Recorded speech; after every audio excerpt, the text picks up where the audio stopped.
I vote because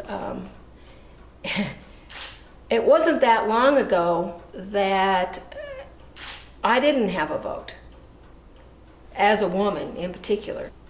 To be quite frank, the Republican presidential candidate scares the hell out of me as a woman.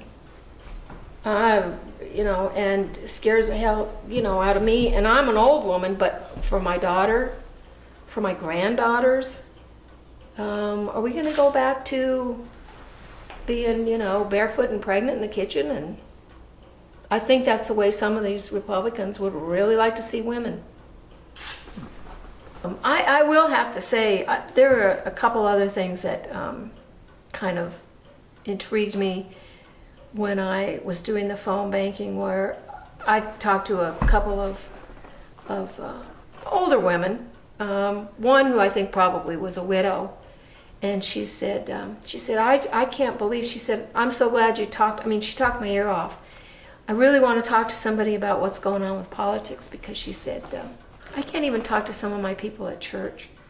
They're so anti-Democrat. They're so anti-Obama, for one thing. And she said, and they're good Christians, but they don't like him because he's black.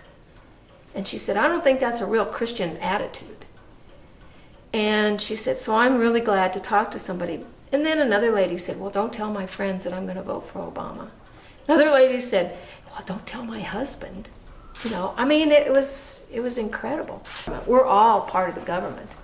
We all have a say in it, and that's how the government works. If it weren't for the people, you wouldn't have a government.